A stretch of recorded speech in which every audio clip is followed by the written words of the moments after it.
Okay, good evening, everyone. Hello, welcome to AUSIRAN's webinar commemorating the International Day for the Elimination of Violence Against Women.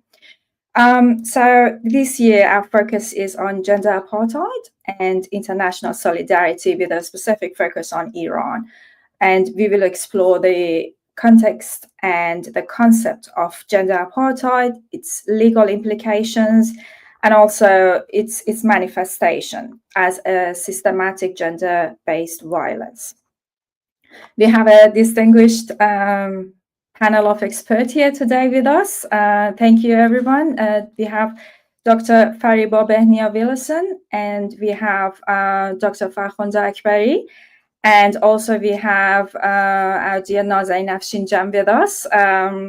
Nazanin Jam, thank you very much. It's very early morning for you, I know, but thanks very much for joining us. I will read a short introduction to our panelists here. Okay, so I will start with Dr. Fariba. Dr. Fariba is the founder of FBG Gynaecology Plus and also Desert Flower South Australia. And she's a specialist in female reproduction system, and she's a surgeon. She has a special interest in regenerative medicine and also surgical and non-surgical management of various women's health conditions, as well as the reversal of female genital mutilation. Her advocacy for women's health, charitable and medical work was recognized in 2023 when she won the 2023 Telstra Best of Business Award in the categories of Championing Health and Accelerating Women and the AMA Diversity in Medicine Award. Dr. Fariba, welcome. Thank you for joining us today. I have also Dr. Farkhondeh Akbari. She is a research fellow at Monash University, where she conducts research on inclusive peace, non-state armed actors diplomacy, foreign policy, and the Women, Peace and Security Agenda. She received her PhD in diplomatic studies from the Australian National University. Her thesis examined the required characteristics for non-state armed actors to engage meaningfully in diplomacy for the purpose of peace settlement, and studied the cases of Taliban in Afghanistan and the Khmer Rouge, if I pronounce it properly, in Cambodia as well. Okay, Farkhondeh Jan, thank you so much for joining us today. And our dear Nazanin Afshin Jam, she is an international award-winning human and democratic rights activist, author, public speaker, co-founder of Stop Child Execution organization, and founding member of the Iranian Justice Collective. Her family fled Iran at the start of the Islamic Revolution in 1979, and she was raised in Canada. She has a BA in International Relations and Political Science, a master's degree in diplomacy with a concentration in international conflict management, and an honorary doctorate of law. And Nazanin is also the recipient of numerous awards of distinction, including the Diamond Jubilee Medal for Public Service in Canada. And she has also served on volunteer boards, including the Canadian Race Relations Foundation. Since the spark of the Women Life Freedom Revolutionary Movement in 2022, in Iran, Nazanin has been dedicating enormous efforts helping echo and advance the democratic aspirations of the Iranian people, specifically women. And her work includes the creation of a network of Iranian diaspora groups and organizing and participating in many national and international campaigns, including Stop Gender Apartheid today. Thank you very much, Nazanin John, for joining us today. Okay, so this webinar, we will start with the concept of gender apartheid as general, in how we define it and what does it mean. and what are the legal implications of this concept, specifically in international context. So now I will start with the definition of gender apartheid and what does it mean. So may I direct it to you, Nazanin Jam? If you can just tell us, like, to you, I know you've been active in this, in this campaign to stop gender apartheid. So tell us more about that. First of all, I'd like to thank you, Rana, and all the guests for joining us today. Even though I haven't met you in person before, Rana, I've been observing your wonderful work for years now. And I just wanted to recognize the work of AUSIRAN as well for these years of dedication, promoting freedom and democracy for Iranians. So when we talk about apartheid is comes from the Afrikaans word, which means separate. So just as we had observed in South Africa that there was an apartheid, a racial apartheid, there was the segregation of races. Whereas when we're talking about gender apartheid, when we say that women in Iran and Afghanistan live in a gender apartheid state, we're referring to a system where they are systematically segregated, discriminated against, based on gender. And this is all institutionalized. So, for example, in the case of Iran, women are not allowed to ride a bicycle, whereas their male counterparts can, or they cannot sing or dance or go into a sports stadium where, again, males can. In terms of women's rights, they're persecuted and discriminated against whether it comes to divorce or inheritance or custody. Again, the laws differentiate between men and women, and legally under the law, the life of a woman is worth half of a man. And the what's it called? The testimony of a woman is even worth half of a man under law. So you can see the great disparity between laws that apply to men and women. So it's not just discrimination that we're talking about. It's really this institutionalized, deep-rooted factor. And that's why we're trying to distinguish between, let's just say, gender apartheid and just normal discrimination. Now, when I was talking about examples of Iran, it's even more pernicious when it comes to Afghanistan, where women are almost becoming erased, where women are not allowed to have their voices heard in public, even among women. So there's that erasure. It's more systematic, and it refers to a system or practice where individuals are systematically discriminated and marginalized based on gender.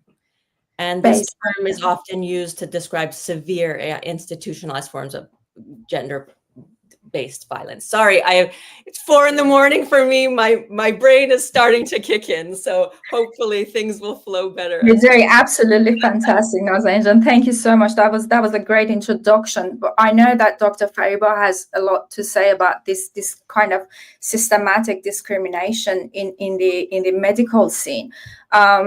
Dr. Fariba, can you please tell us more about, like, how does this kind of gender-based violence works in in health-related contexts in Iran? And I know you have many experiences with also other women from other backgrounds as well.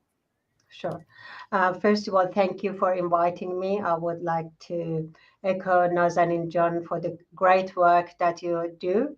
And AUSIRAN, thank you very much. We all have to contribute and we all have to do a little bit. So you do a great job. Thank you. Thank you for having me. I am a gynecologist, and I do see a lot of women from many backgrounds. And because of the language barriers, so I do see a lot of Afghan and Persian ladies in Australia, and I do a lot of telehealth consultation as well. In terms of medical aspect, so I think virginity is one of the most issues that I come across. And I get really angry when the women come to my office or brought in by the husbands for me to check if they are virgin or not. And that is when I give the biggest lectures to men. And I am sometimes surprised that it is us women holding women back. It is the mother-in-law, sometimes the mother, sometimes the woman themselves. And I think, if we want to change something, we have to start on individual basis, family, and then go into the society. And especially we have to teach the mothers that motherhood has to be different. When we carry a baby in the womb, if it is a boy, we have to teach the boy to be kind to the female, and it is a woman to teach them that they are as much value. I have Afghan clients who come and for fertility issues and say, "Doctor, help me to have some children." And I say, "How many children do you have?" They said, "I have 4 daughters and a child," saying that they have basically one boy and they want more boy. And the number of babies that they try to have, sometimes it is bad for their health, but they just want to have more boys. While we have to understand that the value of a woman and a man is not different, and that both of them in this society could be valuable. So when it comes to fertility, everybody goes for boys. When it comes to conditions like endometriosis, which affects 10% of women globally, and maybe in Iran and in Afghanistan a little bit more because of the chemical exposure of women and to the all in the war zones, especially in Isfahan, where there is a Zobahan. There is more chemical exposure that increases the risk of endometriosis. But Isfahan, for example, is a very religious city, and virginity is important. For me to do a laparoscopic procedure, I need to go through the vagina. I need to access and break the virginity. And often these women have open procedures, which is totally wrong and has more complication, more adhesion, more scarring, and that will affect their future's fertility, or that will affect their health. The laparoscopic surgery is the best practice surgery at the moment, but we can't do it for these people. Or I have women who, for example, they need vaccines for HPV, a very small example. So the government is not putting money towards HPV prevention because they think they want to pretend that you only have one sexual partner and that you never will have any abnormal pap smear. So therefore they don't look for it, or they don't invest money in having HPV vaccines. Or if a sexually transmitted disease happens, the blame is on the woman, not the man. So the woman has been at home, but now she has chlamydia. Nobody says, okay, the husband has been somewhere else and has given it to her. They blame her. And that will affect the woman mentally, physically, and socially, because she's the one that has shown the vaginal discharge or the sexually transmitted disease. So, and I really, my heart goes out for them. And that is when the education comes. My rooms are not just there to treat a woman. My rooms are there to educate men and women. And that's why I call women's health in my practice is a couple's health. And often, if a woman is not married, she has to ask permission for her surgery from her father, or if it is married, from the husband. And sometimes they make the wrong choices. They don't make the right decision, because that's the woman who knows what kind of disease they have, but they can't grasp what it means to have a painful period. They don't grasp what is to have a painful intercourse, or a girl cannot tell the father that I have painful intercourse. And when it comes to termination, then it is just a different story. We see women who go through infection, perforation of the uterus, because they have done things to themselves to get rid of that unwanted pregnancy, and they have jeopardized their health completely. And that's when we come in and we empower them and we protect them and we do as much as we can. Thank you so much. That was very eye-opening, Dr. Fariba. Farkhondeh Jan, do you think that same conditions and same contexts would apply to women in Afghanistan? Like we always, we talk about gender apartheid and the legal application of it, the legal implications of it, but we also know that it's a kind of social and cultural issue as well as legal. And that's what makes it very complex, a very complex issue to address.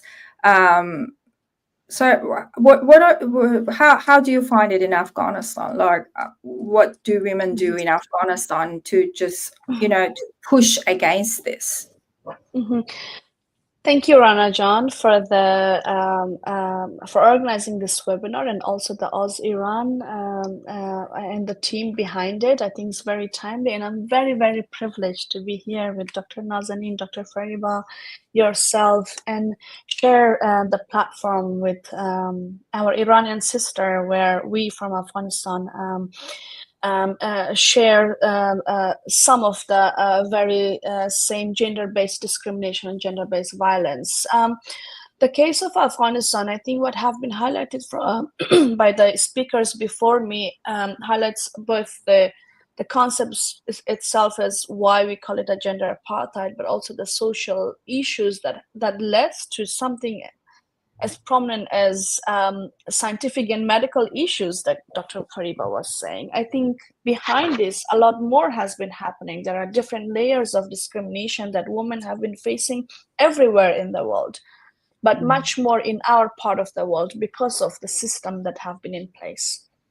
We do know, I mean, this is a time that we, the 16 days of elimination of violence against women, and then it's a perfect time to also reflect the depth of how and in what in what ways women are affected in our countries beyond the tradition and culture that you referred to, which, yes, it is affecting. There is a slow incremental change and progress, but also pushbacks towards those social and historical and traditional cultural norms. But when we have systems in place that endorses those harmful practices against women and legalizes it within the territory of our countries, makes it much more harmful. It just amplifies it maybe like 1,000 times more.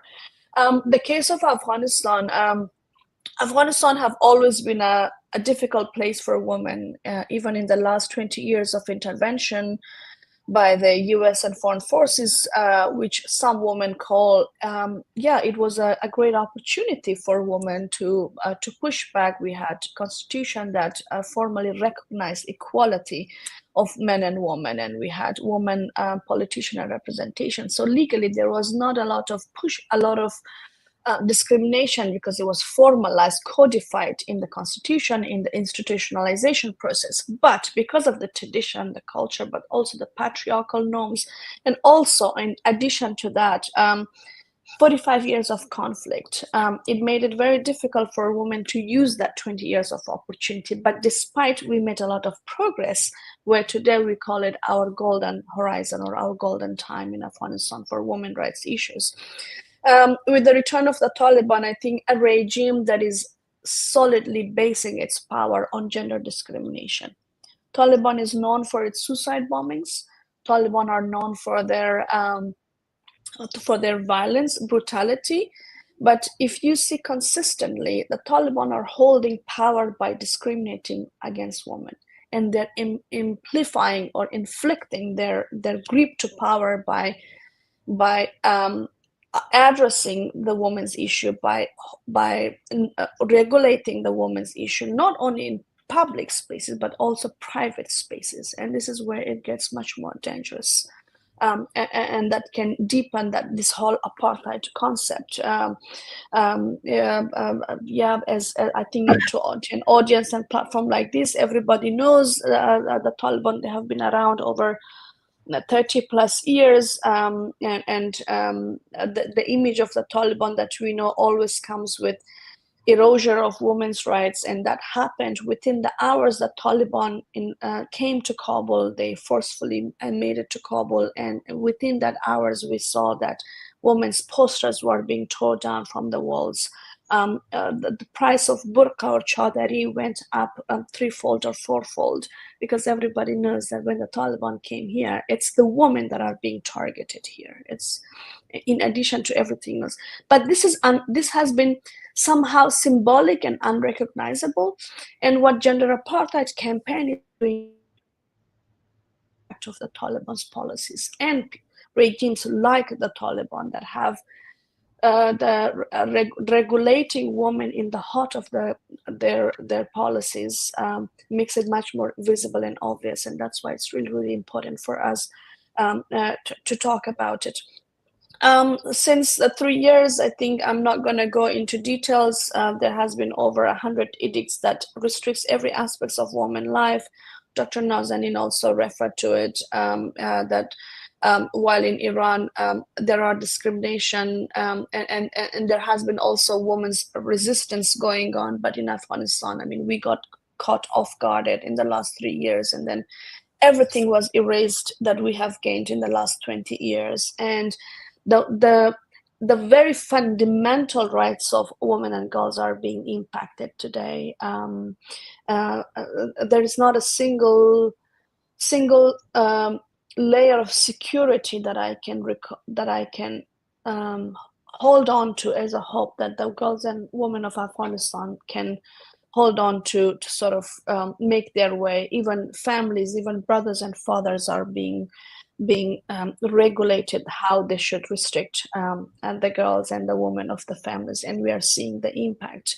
I think it's a very critical time, but for Iran and Afghanistan, and I don't know if it's a coincidence, but this whole campaign, the Zan Zindagi Azadi protests, and also with the takeover of Taliban, and we sort of got inspired from our Iranian sisters, and we call it non-kar Azadi, where it's much more the more fundamental issue that Taliban have been restricted.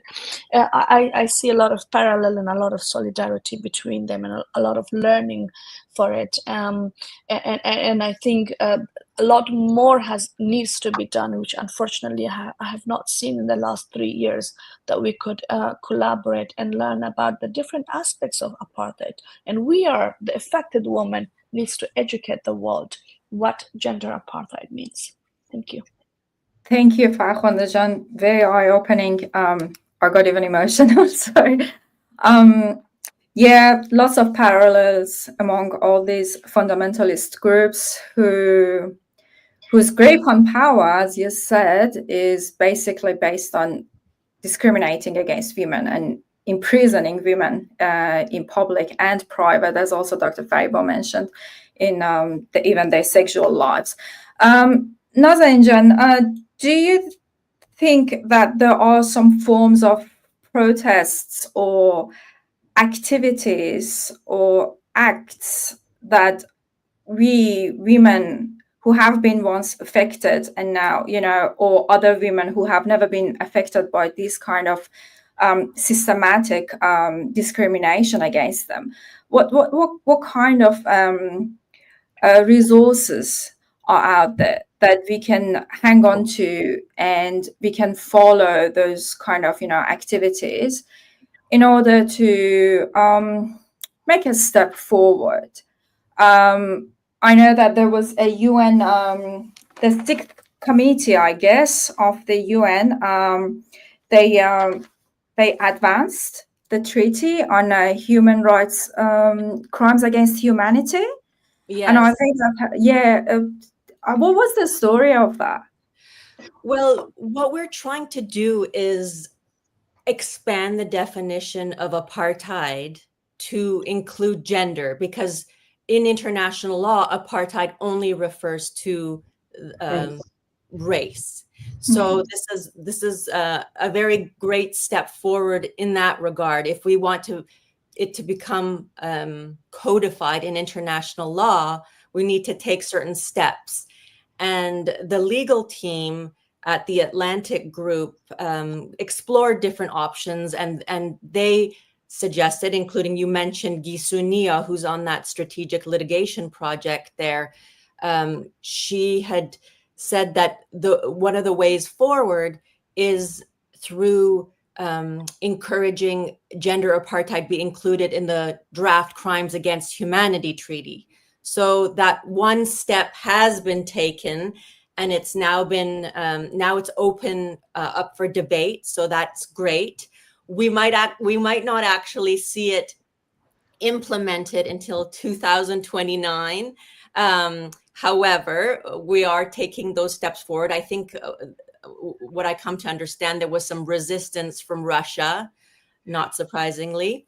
And so these debates will happen. And once the draft Crimes Against Humanity Treaty, if it does get implemented, then countries who are state party to this, let's just say if Canada or Australia or New Zealand or what have you become state party to this treaty, then they have an obligation to enact it in domestic laws. So, for example, they could start to prosecute those who are implicated in the crime, because it becomes then a crime, an international crime of apartheid. So we're very hopeful that things will move forward, and even if legally this doesn't become law, let's just say, I'm still as an activist, I still think we should continue using the word gender apartheid, because it becomes part of language, and then it moves people in an activist sort of way. Again, just going back to the South Africa model, just as the world came together to try to put an end to racial apartheid in South Africa, that's really what we're trying to push for Iran, Afghanistan, and other countries, because there is such that segregation and separation between the two genders. And what's disappointing in some way from the international community, from other women's rights and feminist groups, is that we haven't really seen that sisterhood and solidarity. Yes, some have come out and, said statements and said that they stand with us, and yet in practical ways, we haven't seen that much action. And but based on what Dr. Akbari said, I have definitely seen that sisterhood and solidarity among Iranian women and Afghan women. That we're seeing a very strong bond forming, and we're working very well together in terms of going to parliaments and pressuring our members of parliament to recognize the word gender apartheid, to start using it, and hopefully it becomes part of our domestic laws. I just came off the heels of the Halifax International Security Forum here in Halifax, and there was some former ministers from Afghanistan there, and they closed actually the session. One of the ladies sang a very beautiful song that wrapped up the whole security forum, and she was really emphasizing that solidarity and the fact that we need to stand up, and that it does not just affect, let's just say, Iranian and Afghan women, but this is really becoming a security issue for all. Because if we don't address the matters of standing up for the rights of women in these countries, this becomes a security issue for all. If we don't stand up against extremism and tyranny, then we start to see it in our own backyards here in Canada. I'm sure in Australia as well, that extremism, that extension of this extremist ideology, we start to see it played out in our countries through violence, through transnational repression. So it is all linked. This is not just some fluffy subject of, oh, you know, the poor women of the Middle East. No, this is really an issue. This is all of our issue. And we need to take that stance. I see lots of parallels between what you just said and what Dr. Fariba mentioned earlier about her patients and her clients here in Australia, however, being, still subjected to oppression, subjected to the discrimination, and being controlled, their bodies being controlled, even here in Australia. Dr. Fariba, is there any legal avenue like those women can take in Australia? Yes. Couple of things. Women in Australia don't have to follow those rules, but either they choose to because they don't know anything else, or they want to. So, and sometimes it is very hard to differentiate between the two. So that's why education of every single woman is so important. So education is paramount. So for them to understand that this is their body, it's their choice, rather than when the husband comes, it is her body, but my choice. And unfortunately, with the movement in America, we will see more and more of these problems happening everywhere else. And as Nazanin Jam said, it will dribble. And with globalization and migration, for example, I have 200,000 clients in Australia who had female genital mutilation. And one of these women will eventually meet a boy that is in our society, is another culture, and they come to this kind, they will face this problem. This problem is not just a African and cultural issue. It is now an Australian problem, because when I want to deliver that baby, I have problem, and I haven't been educated about FGM, and I have an explosion of the vagina in front of me. And if I have to sit down and educate that woman how I undo it and how I reverse it in order for them to be able to have a child, or how I do a cesarean section to prevent maternal mortality or morbidity, or the child being affected. So I think the education is very important. The other thing is education of women like us, who have lived under those circumstances, that we are a voice, that we are not ashamed to talk about it. We are not ashamed to call ourselves Iranian. My practice, everything is Iranian. The carpet, whatever. That's me. So when the patients come to me, they see a part of me, but it doesn't mean that I am bringing all my baggage from Iran. But I am very happy to be Persian. I am proud to be Persian, but I want to contribute to this country, and I am educating it. And having lived in 3 continents, really, I see women's issue a global issue. So women are still, there is discrimination in this country. This is discrimination in Germany, where I grew up. So there's discrimination everywhere. We are not equal in the Western society. There's a lot of work to be done. In Iran, 60% of women are educated. They occupy their university places. But when it comes to jobs, it is men who take over. In Australia, a lot of women are out there and on the boards and whatever, because it's sexy to have women on the board. But really, the big calls are, the big shots are by the boys. So education, we should not be ashamed. We don't need to put just lipstick on our social media. We have to put, I don't know, FGM or different thing on social media. We should like these pages. So I have a FGM page, and I have so little people liking my page or post, maybe 4 or 5. Boys are completely oh God, talking about vaginas and, as if vagina is, from a different whatever. And we have to teach people that that is okay to talk about this problem. It is okay to talk about rape. 30%, 40% of our women are raped. Childhood sexual abuse is common. 1 in 4 of, or 1 in 3 of girls, 1 in 6 of boys are sexually abused. Unless we don't start to talk about this, we won't stop it.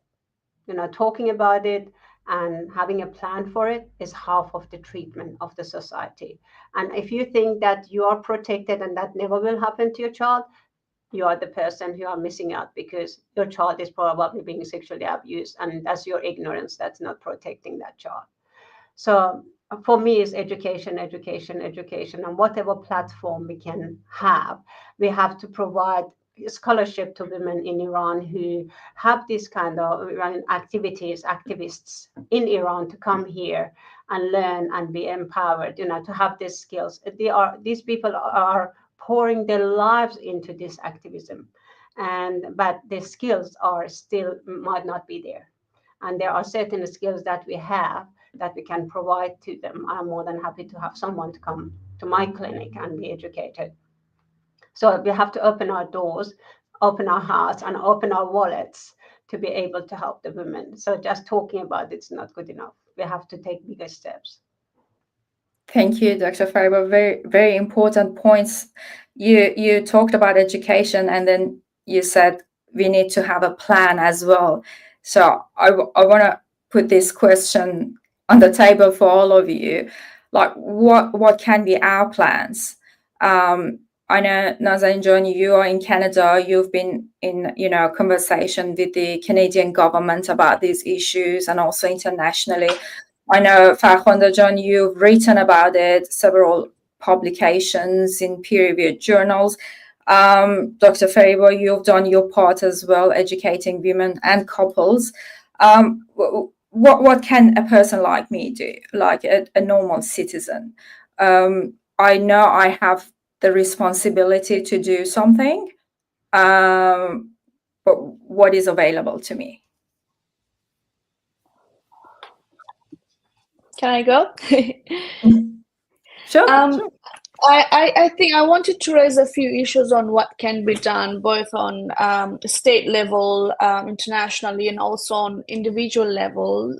Anyone, but also us from the affected country, if not us directly, but our sisters. I think what we are seeing currently in the last 3 years, I think there is a test for women, peace and security. Currently, there are so many international mechanisms, some of which that was referred to, codification of gender apartheid and crime against humanity, taking up to 2029. That's another, how many years? Another 3-4 years, and that's just a start of it, and we don't even know if that's going to ahead. But every day there are girls taking their lives, committing suicide because of gender-based discrimination and extreme kinds of violence happening in Afghanistan and probably in Iran as well. And I think the legal avenue that has been pursued is great. It's a great step forward, but it's very limited. And it was referred by speakers before me about how racial apartheid was being recognized as a result of social and political movement.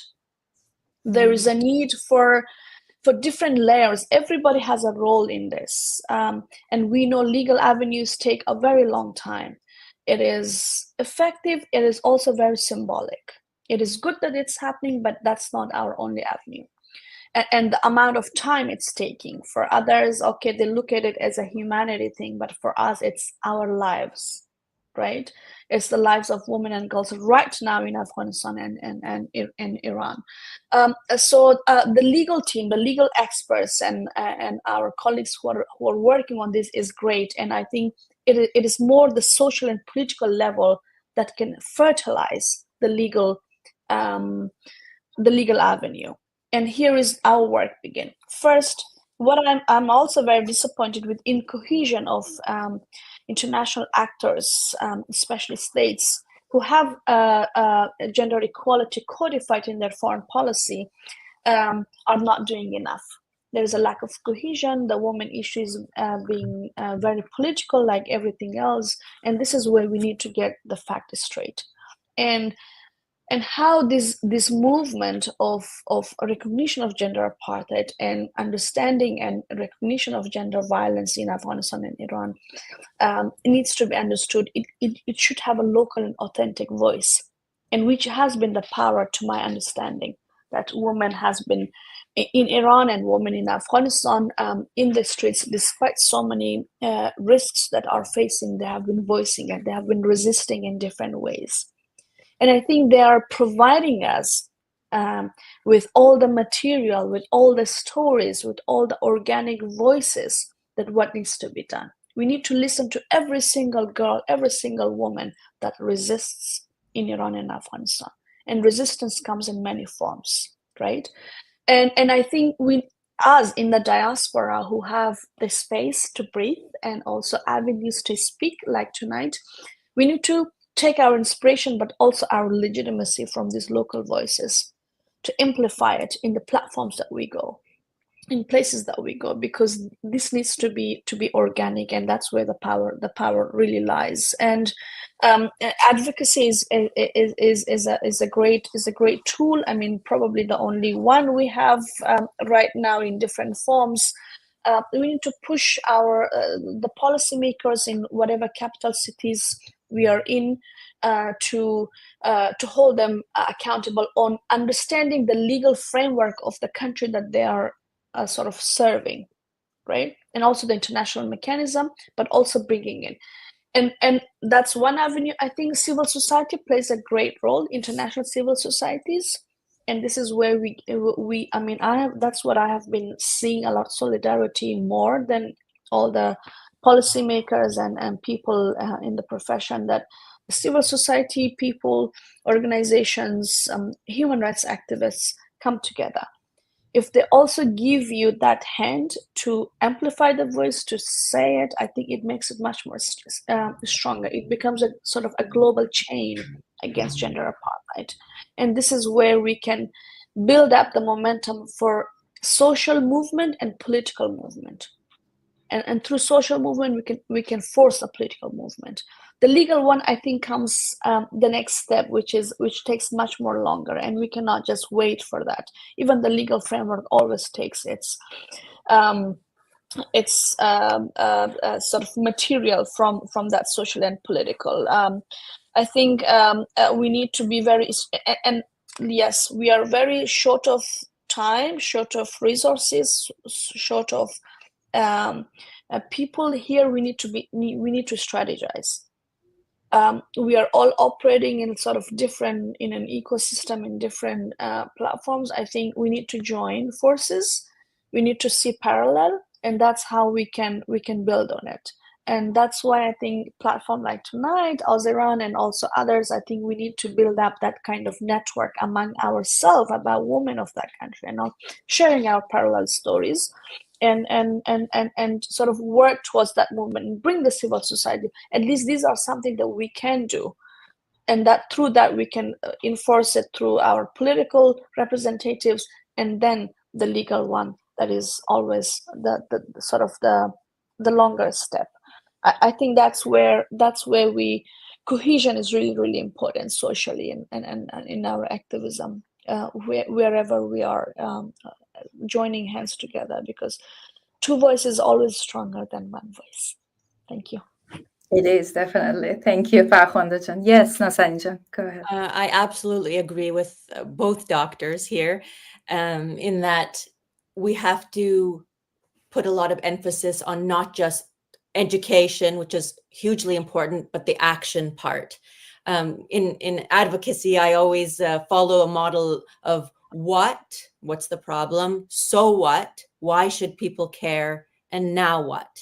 How do we actually make a difference?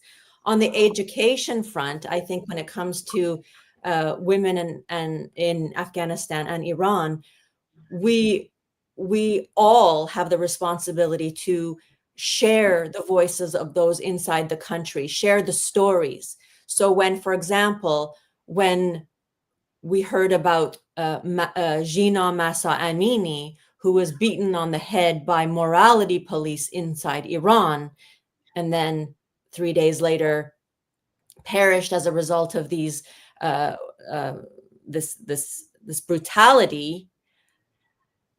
The world needs to stand up and advocate for that. And that's why we did see the Woman Life Freedom Revolutionary Movement get sparked by this, because it's just so disgusting and so infuriating that in the year 2024, somebody should be beaten on the head because a little bit of their hair is exposed from their hijab. The fact that there is compulsory hijab, where a woman doesn't have a choice whether or not she wants to put, a cloth on her head based on religion. So it's not just Iranian women that have this responsibility to stand up, but everybody has a responsibility to share these stories, because this is not the choice of the Iranian women. This is not the choice of Afghan women. This is really something that everybody needs to talk about, because it continues. Dr. Akbari referred to an increase in suicides. We're starting to see this in Iran. Just a few weeks ago, Arezu Daryai, a young 16-year-old, because of being inside her school and constantly being pressured by school authorities to not wear this, don't do this, put this on, don't do, there's so much pressure that she went on, a 6-story building or higher and threw herself off. This is the kind of thing we're seeing. Or the story of Ahu Daryai, another student in university, where the authorities, she was wearing jeans or something, she wasn't wearing a hijab, and the authorities ripped her hoodie or something.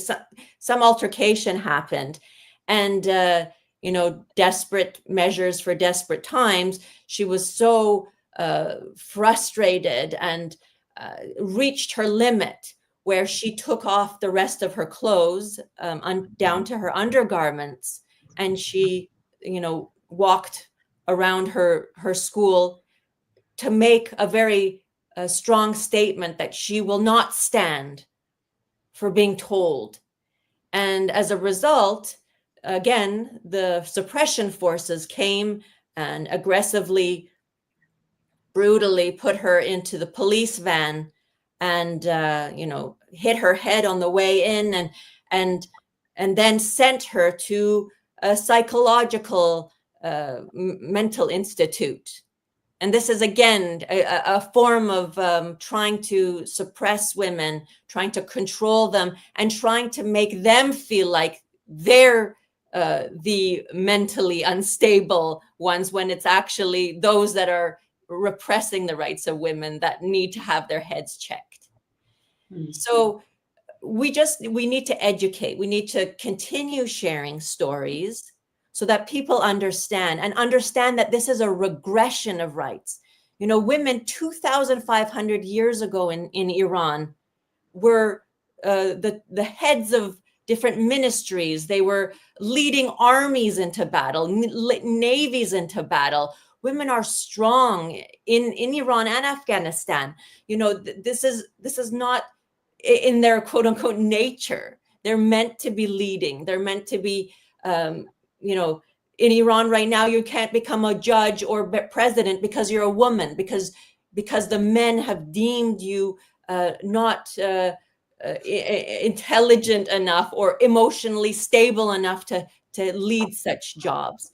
So there has been a regression where somebody like Nobel Peace Laureate Shirin Ebadi, who won the Nobel Peace Prize, she used to be a judge in Iran before the 1979 Islamic Revolution that took place in Iran. And she had her judgeship taken away. So these rights have been have been stolen from us, and this is not natural. Women need to be supported. Other women's rights groups need to start to work in concert with one another so that we can regain our rights and beyond. I totally agree with Dr. Akbari. We need to start working with other, not just women's rights groups, but starting to make those relations with our political representatives. That's where we see change in our own, countries, and it starts with just people understanding that there's a problem and really taking action. Thank you so much, Nazanin Jam, for your very, very powerful articulation of what's happening and what we need to do. We are getting close to our question and answer time. I just want to let everyone who's watching live on either Instagram or YouTube that you can post your questions on messaging or the chat that is available there to you, or send it through our other channels, AUSIRAN channels on Telegram. Our team are monitoring all of them. So yeah, I think we have a few questions already here. So these questions ask, okay, they say, thanks for your webinar. Would you please talk about how we can push the politicians or people who can make gender apartheid a crime to make these dictators accountable? I think it's a question of many of us. Like, I have this question myself, like, how can we push for this through our politicians, our governments, our those people who actually have the power to do something? This question is there for you. Yeah, whichever. Would you like to? Yeah, sure. Yes. But again, because I've been an advocate for the past 20 years fighting for women and children, mostly in Iran, I have had to learn that it really just takes a phone call, or it really just takes sometimes walking into the office of your member of parliament. I think people see politicians as kind of some outside force, or like somebody that's not necessarily relatable. They're seen as so official that people feel uncomfortable almost talking. Yeah, very much. They're us. They're actually supposed to be our voices in our capitals. They want to deliver what you want. That's their job. That's their job. I've been married to a former politician. He was a member of parliament for 18 years, and so I've really learned they're just people. So you have to go to the office and share what is on your mind. And even a letter that you write, each letter that you write, it counts as almost 100 voices. That's how they see it in their minds.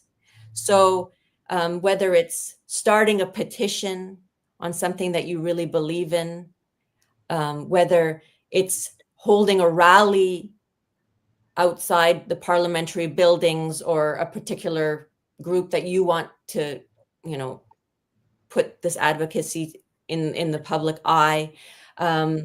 It's just having those conversations, holding conferences, and really a lot of it is just building relations of trust with your own political representatives.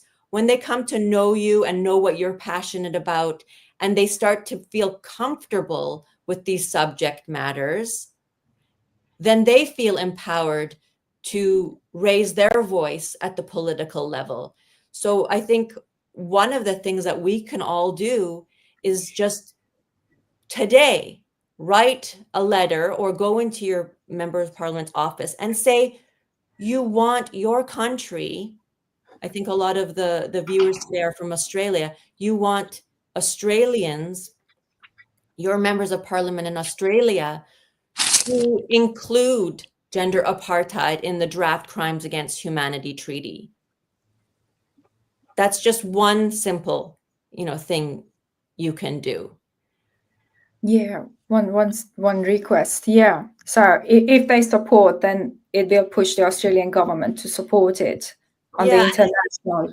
Just to piggyback on something I was saying in terms of they also need to feel comfortable speaking about it. If you educate them, then like I know when it comes to matters like this, some politicians want to step back because they think, well, is there a religious aspect to this?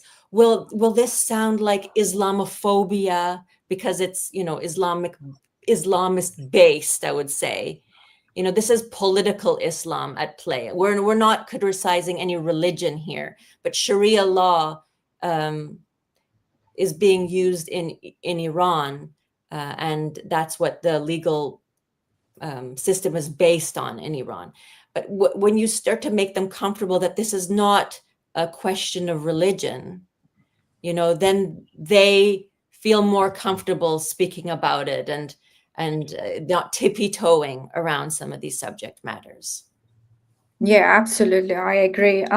Yeah, they need to feel that it's not a matter of culture or religion or something like that they are going to discuss. It's a gross violation of human rights, and everyone knows about it. Doesn't matter what is, it's not. And I think, I read on Farkhondeh's a few paper. she had a few paper on that as well. Okay, thank you. The next question here, I have two other questions. I think this one is, if Dr. Fariba can just elaborate on this one, please. How does gender apartheid shape women's psychological development, self-perception and identity? And what strategies can support women in rebuilding confidence and autonomy in such oppressive systems? That's a very great question. And how long have you got? Look, we still have time. Yeah. Unfortunately, when we are told something over and over and over by the mothers, by the father, by the brothers, by the sister, by the society, by the family, by the government, then after about it becomes a norm of thinking. Okay. So, and you can't blame people who believe in certain things because they haven't had anything else, any other exposure. So the way to undo it is just to listen to them and understand them. So the very first thing that you never want to do with anybody is to judge them, because the minute that you judge them, you have lost them. Education is not about judging. Education is about understanding the point of view and why the woman is in the position that they are, and trying to bring by asking questions. So you don't even need to say, oh, you should be doing this, because they are not ready for this.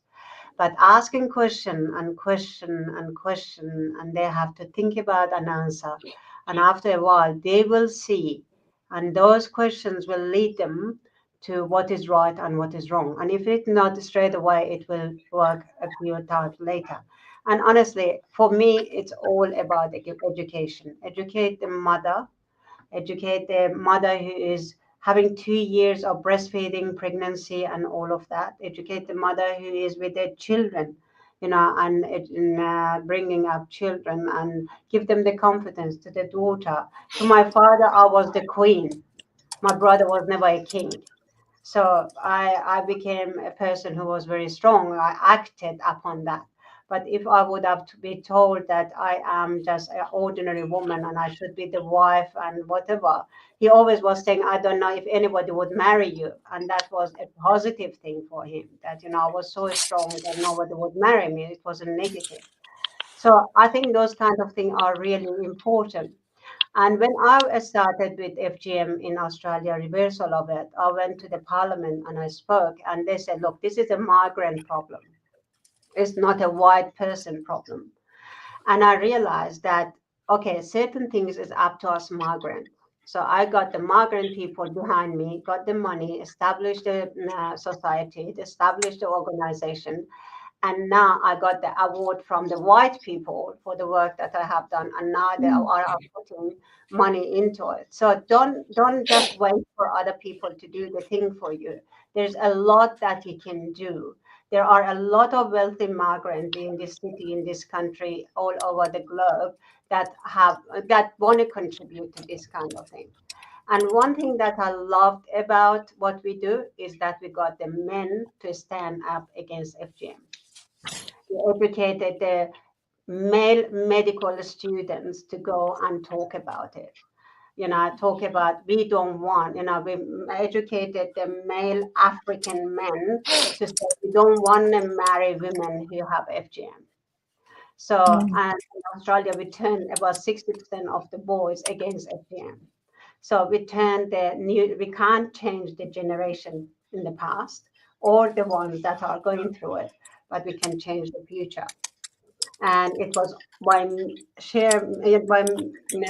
just educating that FGM has no medical benefit, and the consequences that it can have to the men and to the family when the woman undergoes FGM. So that taught me a lot, that if I wanted women's health to be in the spotlight, I need men as well as women. Women alone is not enough, because when a man talks about the vagina, is much, much more interesting than a woman, because men always use the vagina as a joke or as some sexuality. But now when it is talking about something really important that impacts the society and impacts, family and so on, then everybody is ears. Very interesting. Yeah, I think it's more the question of crossing those taboos and breaking those taboos, and it really relates to the next question that come up here on the screen. I'm not sure if you can see it, but the question is asking what responsibilities do men have in combating gender apartheid, and how we can be engaged effectively.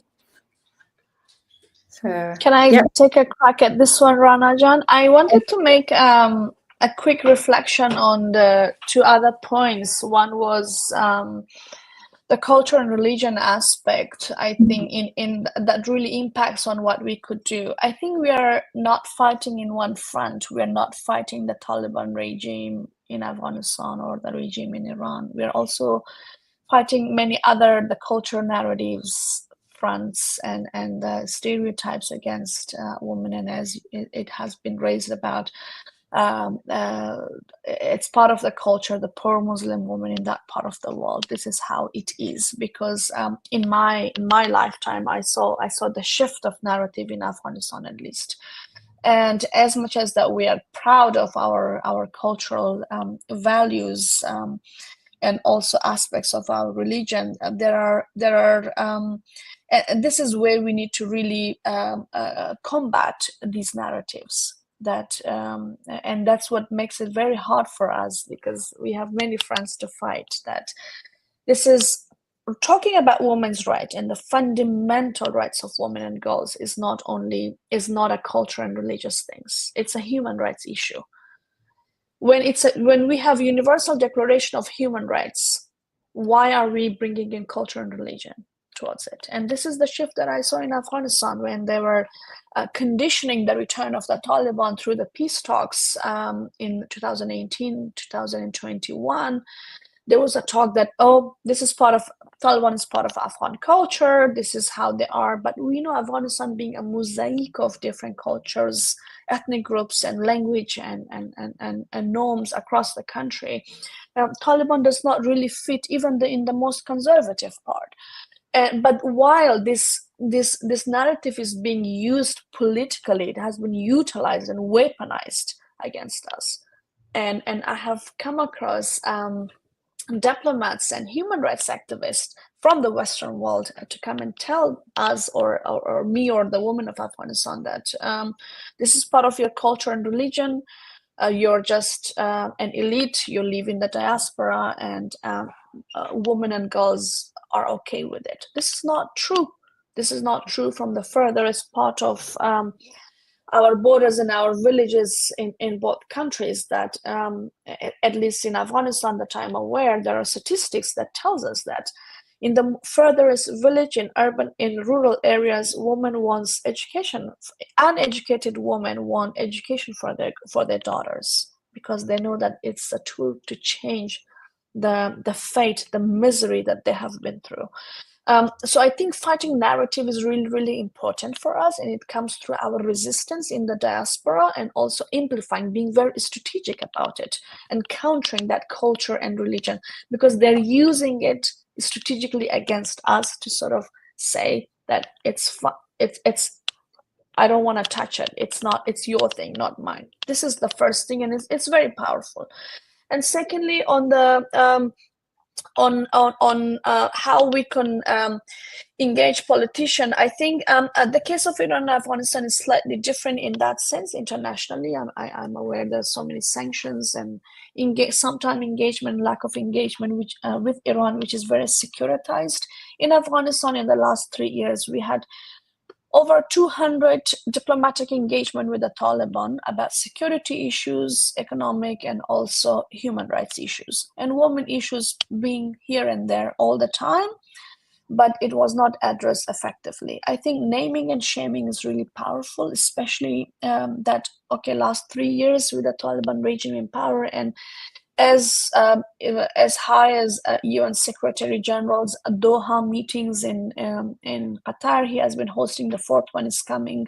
Try to engage with the Taliban, or the Deputy UN Secretary General Amina Mohammed, who traveled to Afghanistan to meet with the Taliban to appease them. Nothing has worked so far. A single edict have not been able to reverse, and that shows that politicians engaging here and there about economic issues, about security issues, but the women issues are really being sidelined.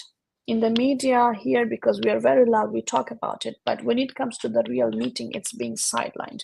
It is not the I really like what a previous speaker said, that the women issues are security issues, and this is where we need to build on it. It's not just a minor subsection or subfield. It has to come to the mainstream.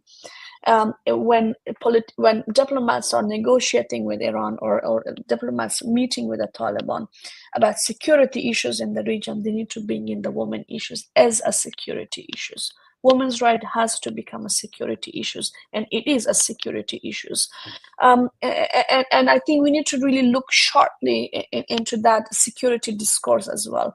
And about the responsibility of men, I think it is interesting, our countries bringing in so many norms as the man, as the bearer of the flag, as in Afghanistan, especially as the Mujahideen, the warlords who have fight the Russians, and then against the different kind of imperialism and so on. But today the Taliban are faced with an army of women only. Until the very late years of the Republic, the surveys shows that 87% of the population of Afghanistan have no sympathies at all with the Taliban. That shows the unpopularity of the group. But today, it's only the women who make it to the streets, and they're on their own.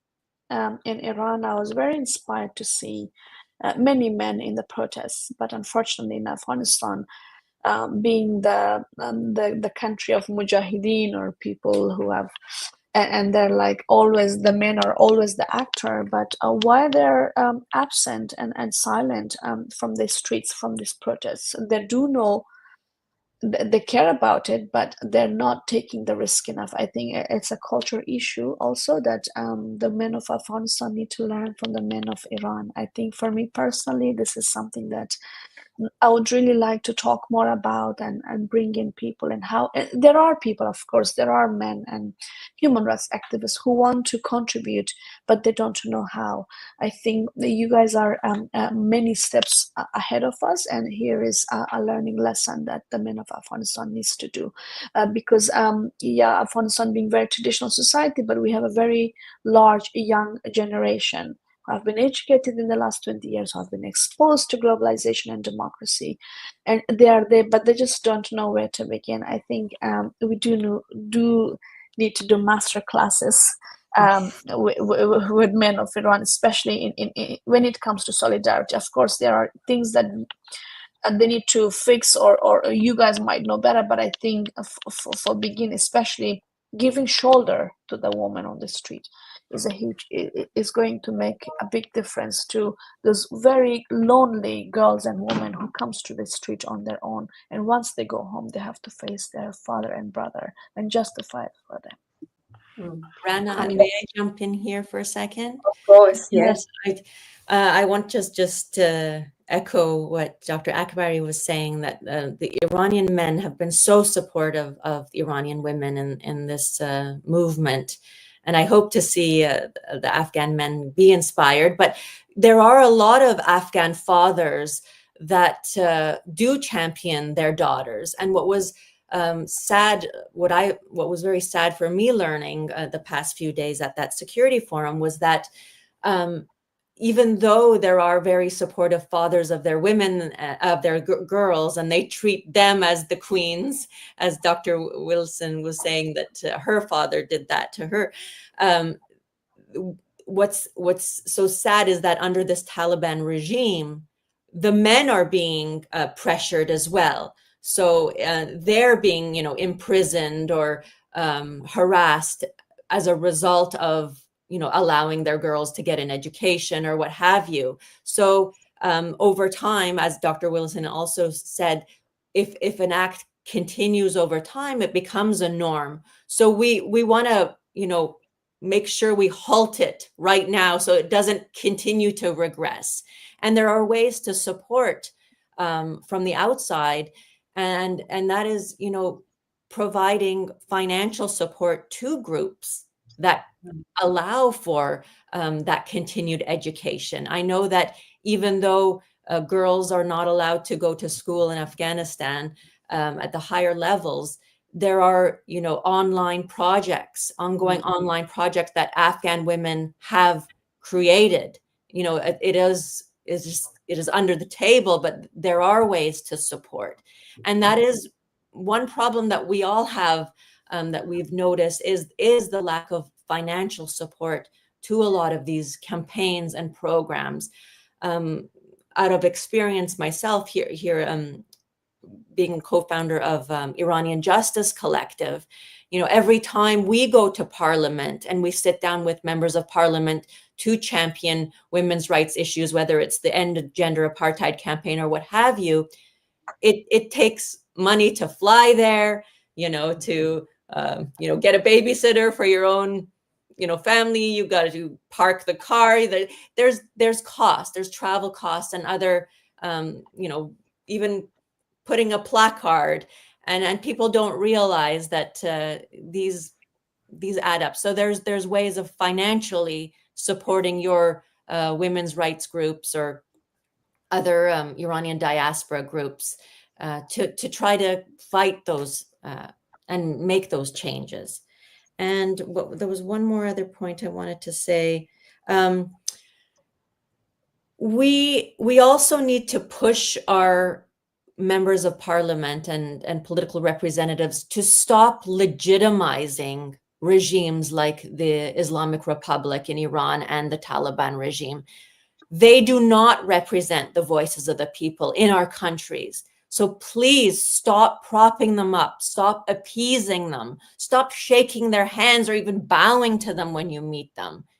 These are not people that represent us. And in fact, they are murderers. So every time you do that, you're slapping us in the face that, you're not recognizing the movement, the grassroots movement on the ground, that people have been sacrificing their lives. These women have been coming out in the street, receiving bullets. They're being maimed. They're being raped. They're being tortured. They're being imprisoned and even executed for standing up for their rights. So at the very least, just do not appease them. Cut off your diplomatic relations. Cut off your economic ties to these regimes. Could you imagine shaking hands with somebody who doesn't allow a Black person to go to school? You know, that you allow the white person, but not the Black person. This is the same thing. They're not allowing women to fully live. So why would you prop them up? And it goes back to what Dr. Akbari was saying.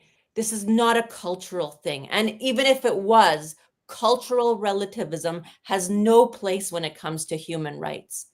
So let's really live out what we say we value in our Western liberal democracies. If we say we champion human rights, then let's act it out and show with our actions rather than just, petty words. Absolutely. Very strong. Thank you, Nazanin Jam. Very powerful words. One little thing. Of course, yes. Fariba, go ahead. To all the men, respect your women. Respect your sister. That is not financial. That's not what change the culture on individual levels. And if you see your friend or your brother or your father is disrespectful to a woman, stand up. Start a new culture. And that will eventually, become a culture of the society. So that's the least that you can do. Listen to your wife. When she is tired, wash the dishes. That's not her doing. If the children if she hadn't had a good sleep, look after the children that night. That will mean a big deal of support to her. It's not always the support is not always political and rights. The rights start in the house. The rights start in the bedroom. If she doesn't want to have sex, don't force her, because that's rape. So start with a small scale, and then we can build up on that. Thank you very much. Yes, that's very important. It's important I know this webinar is about gender apartheid, but all over the world, we are far from being equal to men. So we all have some issues to deal with. There is one last question here. These days, we see that even some opposition figures gaslit against the women life freedom or women activists. We see attacks against Ahu Daryai, Narges Mohammadi, as you mentioned, Nazanin Jam. Why and what should we do? I think that's a very important question, because we did cover in our talk our own responsibilities as individuals, and also what can we do, in our community, and also what to do in response to politicians and international law. But it's not all the story. Yeah, I'm not sure how it is true for the Afghan diaspora, but yeah, Nazanin Jam, would you like to give us some suggestions? What can we do? Yes, this all comes back to narrative again. The Islamic Republic in Iran is so insidious, and they're so sophisticated in their propaganda, and they know exactly what to do to try to divide the opposition. They know how to pit people against others, and they do this with a very strong cyber army. They have hundreds of thousands of people hired that's their only job, to go online and to try to find the dissidents, the activists, try to find their weak spots, or try to pit people against one another. There's in our diaspora community, there are people from all different political leanings, different ethnicities, different religions, and whereas throughout Iran, people have coexisted for thousands of years with all these differences, but this regime really knows how to make lies about other people. And so there is, let's just say online and social media like X or Instagram or what have you. Yes, there are some real people who might be saying stuff about Narges Mohammadi or others who have gained some prominence, and they might champion another leader if there's any kind of threat to who they want to see leading the country in the future, Iran. But it's amplified 1,000, 1,000,000 times by this cyber army who tries to, expand it. What I know is that, I facilitate a Iranian diaspora network. We have 100 different diaspora groups, and we work so well together. There's synergies all the time. There's people from different groups, from the Communist Party all the way to the monarchists, who park their politics at the door and work on campaigns together without problems. We don't hear enough of those stories, but it's really happening. There isn't that kind of fragmentation that the Islamic Republic would like to make it out. And that's all I have to say, is that, there's a lot more hope than we think. It's not all just division, but this unity is so important for our community. It doesn't matter what your politics is. Let's just wait till the time where they're at the ballot box, people can start to have their debates. But in the meantime, we need to work together to fight the one enemy, which is this Islamic Republic, to get to where we need to. And I forgot my train of thought again. Early in the morning. That's absolutely. I believe you. Look, I've been working for a few years in this, trying to do some stuff. And yeah, as you said, there's so much hope when you step out of social media, like the hope and the energy and the synergy that I see. It's amazing. It really motivates me as a person to do even more. And I truly believe that. And there's one last question just came up. Here, it's for Farkhondeh Jan, it's for you. A question for Dr. Akbari. So first, thank you, such a thought-provoking and insightful session. A question for Dr. Akbari. Are you seeing a generational change within the men and women in Afghanistan, within Afghanistan? Short answer, yes, absolutely. I think as mentioned, we have been at war for over 45 years, and also what we have seen in the last 20 years, in the last 3 years in particular, even the older generation mentioned about, I complained about the men of Afghanistan, but there are also many examples, not expecting not from the men from the urban area, but also men from the rural area, like very old fathers who have never been to school, who have always been at war, who have always had a very difficult life, are doing so much to educate their girls. And I have myself encountered some of these men, which has really touched my heart, that there were families who had nothing to eat, but whatever they had a cattle, they had a cow, or whatever, they sold it so they could fund the daughter's education in Kabul. And that shows that they believed in their girls. And there are thousands of examples from across Afghanistan, across different ethnic groups, southwest or east and north, that sacrificed the very basic essentials of their family needs to be able to educate their daughter throughout the 20 years period, which was not always easy for them to access school because of the security issues and lack of development. But in the last 3 years, yes, politically men are not that active, but maybe inside, there are examples inside the home that we see. Many families are migrating to Iran, to Pakistan, under very extreme circumstances, especially families with daughters, because they're the one under direct threat. And for fathers, brothers, it's easy, just marry them off. But there are many families that try to seek refuge just to be able to get the daughter out of the country. And as you know, in our culture as well, you can't just send the girl away on their own. It affects the entire family.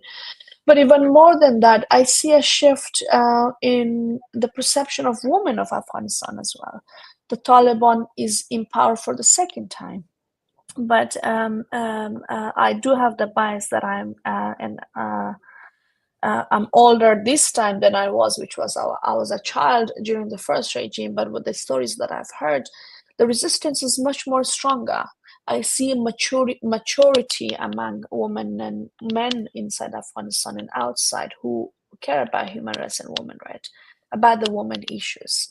And as mentioned, Afghanistan has one of the youngest population in the world, who have been also exposed to human rights values, to democracy, and to freedom, and we see the kind of resistance that the Taliban are facing from this generation.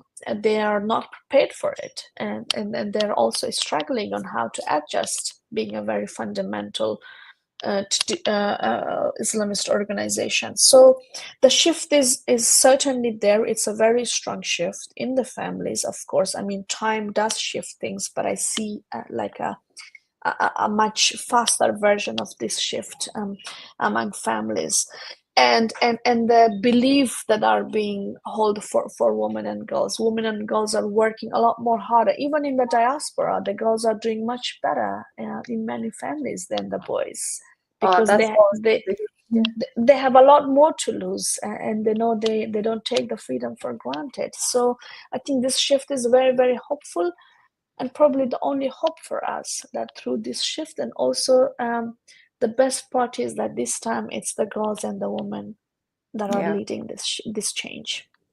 Wonderful, and hope is very strong, Farkhondeh. So, our viewers, if you're interested in Dr. Farkhondeh Akbari works, she has a few papers, and the latest one, I think, was about the hopes and dreams of urban and rural families, about women education and everything, co-authored with Professor Jacqui, who we missed today, unfortunately, due to an urgent family matter.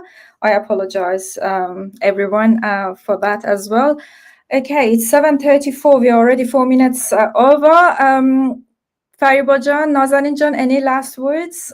Would you, if you like to mention anything? One thing, women in Afghanistan and women in Iran sometimes are ahead of the time than women who have come out of their country and have got frozen in a culture within the community. So don't undermine or don't think that the movements are not happening. The real movements are actually happening in those countries. And I see them, when people come as a patient from Iran, the values that they have, the way that they think, that blows out my mind. And I am out of the country for 40 years. And sometimes I feel that I am frozen in certain way of thinking and acting. And they challenge me. And that is really inspiring, and I love it. Yeah, Iranian Gen Z, the power to them. Yeah, Nazanin Jan? I think just tying what everybody was saying, in that women's rights issues start at the family level. So when we empower women in our families, it translates to the next level, at the community level. When we empower women, when we focus on women, whole nations prosper. And when nations prosper, then it has a link to safety and security globally. So in the case of Iran, the Woman Life Freedom Revolutionary Movement was grassroots, and it was instigated by women, the first revolutionary women of it, movement of its kind. And when we focus on that and we continue to empower civil society inside Iran, we're going to see great things. Right now, the Islamic Republic of Iran is the leading state sponsor of terrorism in the world. And as I said already, it's bleeding out into our societies here in Western liberal democracies. So when we do focus on women's rights, on human rights, it does have that domino effect down the line. And I'm so honored to be on this panel with Dr. Willison and Dr. Akbari. It's such an honor to meet both of these incredible ladies. And you, Rana, thank you for leading this. Thank you very much. I am very honored to have you three ladies here tonight, talking about these important issues. And many thanks to my AUSIRAN teammates who've been behind the scenes trying to make this webinar happen. Thank you, everyone. And thanks for this excellent webinar. Thanks to the organizers and the panelists, hoping for a day that the women of Iran and Afghanistan are free of patriarchal ideologies and systematic oppression. I think that was the best sentence to close this webinar with. Zan Zandagi Azadi. Zan Zandagi Azadi, woman, life, freedom. And thank you, Farkhondeh. Thank you, Rana. Thank you. Thank you very much, everyone. everyone. It's wonderful. Thank you so much. Thank you to our viewers. The recordings will be available soon on our social media. And let's get together. Let's act. Every small steps will be counted. And let's write those letters to our politicians to codify gender apartheid sooner than later. Thank you, everyone. Thank you. Have a good day. Bye. Bye.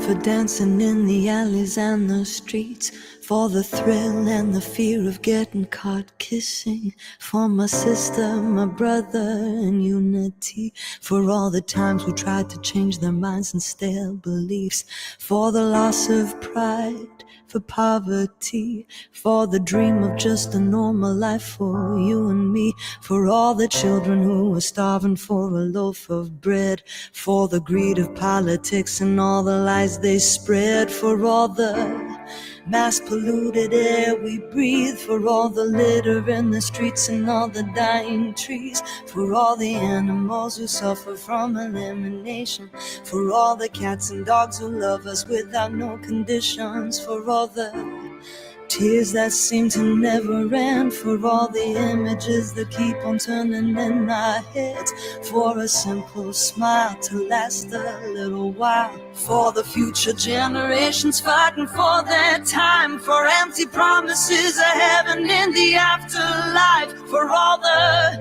imprisonment of beautiful minds, for all the babies who were born and for the ones who died, for all the times you told the truth and all the times you lied, for all the speeches that we heard about 1,000,000 times, for all the shacks and shelters that were sold to make a dime, for just a glimpse of a peaceful life, for the rising of the sun after an endless night, for all the pills we pop just to get some sleep, for all mankind in our country, for all the boys and girls who never knew equality, for woman, for life, liberty,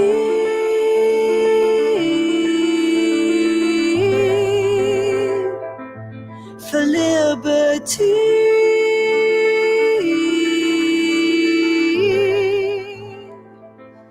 for liberty,